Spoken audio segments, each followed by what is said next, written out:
Effectivement, on doit s'organiser, se bouger, parler. Voilà, c'est ce que je suis en train de faire dans cette vidéo, m'exprimer.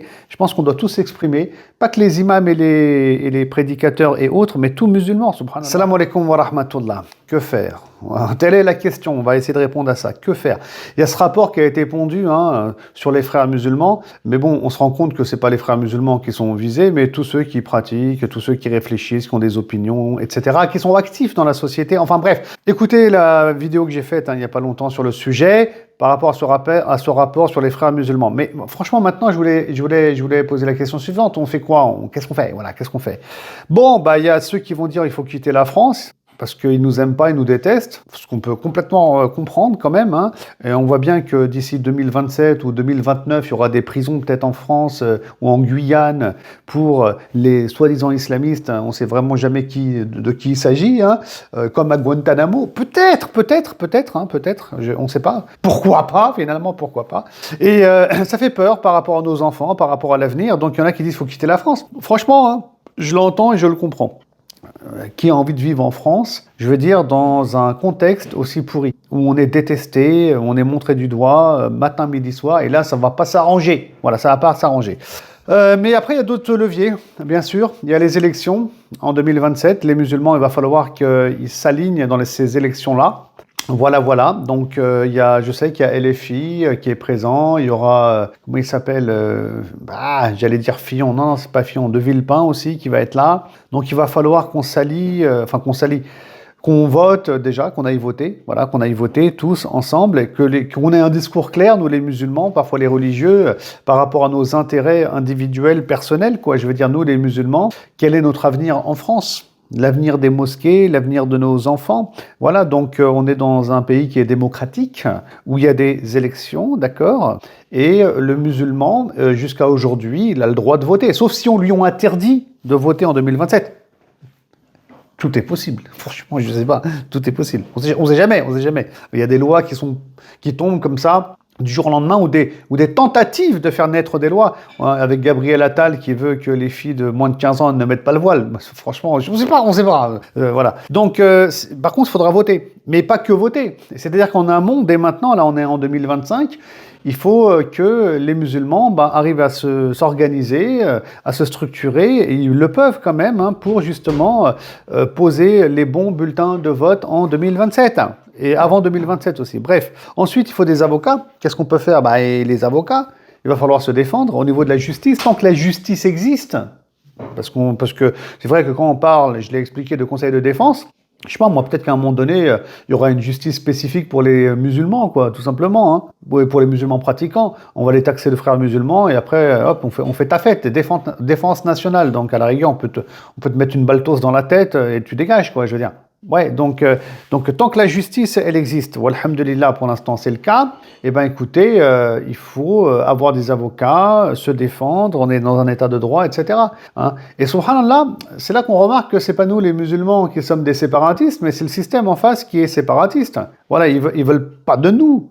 Donc nous, on est là, on veut respecter la loi, il y a des leviers juridiques, voilà. Mais bon, encore une fois, on sera accusé de faire un djihad judiciaire. De toute façon, voilà, on est accusé de tout. Tu dises des choses, tu parles pas, tu fais ce que tu veux, de toute façon, tu es accusé. Le banc des accusés, voilà. Ensuite, qu'est-ce qu'on peut faire aussi? Écoutez, il va falloir qu'on fasse attention. Parce que j'ai entendu Rotaillot qui a dit, le ministre de l'Intérieur, qu'il y aurait des entraves surtout, des entraves. Voilà ce mot qui a été lâché.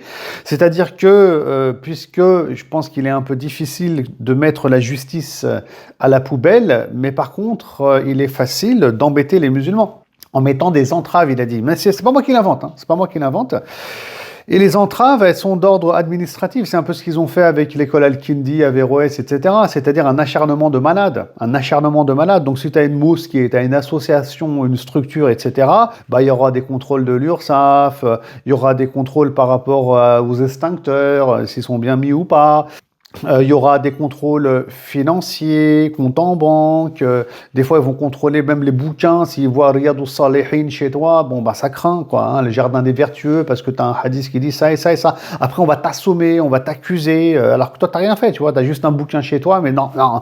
Tout ça, c'est les entraves. Donc, c'est administratif, des contrôles, machin, jusqu'à qu'on t'étouffe, en fait. Et en fait, légalement, bah, ça, on a le droit de le faire en France. Voilà. À toi de prouver que c'est un acharnement en justice, et encore, je ne sais même pas si ça sert à quelque chose. Et ça, c'est les leviers aujourd'hui pour éteindre tous les musulmans qui sont dans des associations, qui sont dans des structures, qui sont sur les réseaux sociaux éventuellement, etc. Voilà, donc là, on va passer par une phase qui est complexe, mais qu'on vit déjà en réalité, hein, parce qu'en France, il y a énormément de mosquées qui voient leur compte en banque bloqué, tout simplement, on ne sait jamais pourquoi. En fait, c'est les fameuses entraves, hein, qui existent. Alors ça, c'est un nouveau concept, voilà, c'est un nouveau concept, khair inshallah.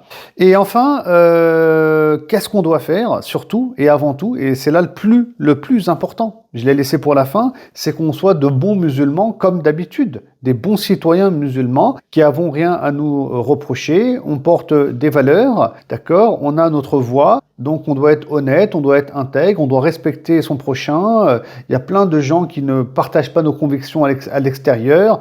On doit faire le bien. Le bien, c'est la rahma, la miséricorde, la tolérance, l'égalité, la fraternité, tout ce que vous voulez. Donc le prophète sallallahu alayhi wa sallam, pendant la période mécoise, il faisait le bien autour de lui. Et là, il ne faut pas que nous, on soit voilà, dans du désespoir où on va péter un plomb et on va s'énerver et que les musulmans finalement viennent à se radicaliser parce que tu as le système qui se radicalise aussi. Il ne faut pas rentrer dans ça, dans cet engrenage. Le musulman, il va falloir qu'il gère son nafs, il ne perd pas le contrôle, il reste sur la voie droite. Et il ne va pas se radicaliser jamais de la vie. Ça n'est pas bien ni pour lui, devant Allah, ni pour la communauté nationale, ou ni pour qui que ce soit. Sincèrement, donc il faut faire attention à ça. Le prophète sallam, il était droit, il était bien avec les gens, et il est resté sur cette droiture-là. Donc on doit continuer à œuvrer dans le bien. Et ce bien-là, il est universel. Point final. Et à l'époque du messager de Dieu, qu'est-ce qui s'est passé? C'est simple, hein?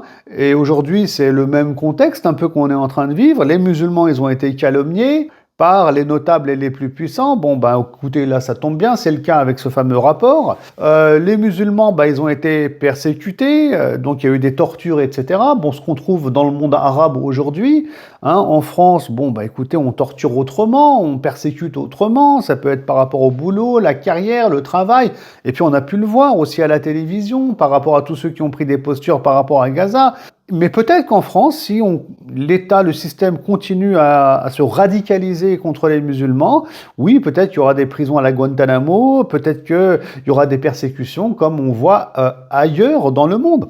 Mais franchement, hein, j'invente rien. J'ai vu des intervenants sur des chaînes de télévision françaises dire, regardez, même des politiques, dire, regardez ce qui se passe dans le monde arabe avec les frères musulmans, voilà. Vous voyez, on est très gentils, nous, en France. C'est-à-dire que c'est l'exemple, voilà. C'est l'exemple, les persécutions, les tortures, où il n'y a pas les droits de l'homme dans des pays musulmans, c'est l'exemple à suivre, et apparemment, c'est ce qu'on entend. Bon, c'est inquiétant, mais le prophète, sallallahu alayhi wa sallam, les musulmans, écoutez, ils sont toujours restés dans la droiture, à faire le bien, à pas faire le mal. Si les gens font le mal, nous, on fait pas le mal. Si les gens sont des terroristes, nous, on n'est pas des terroristes. Bon, là, c'est important de le rappeler ça.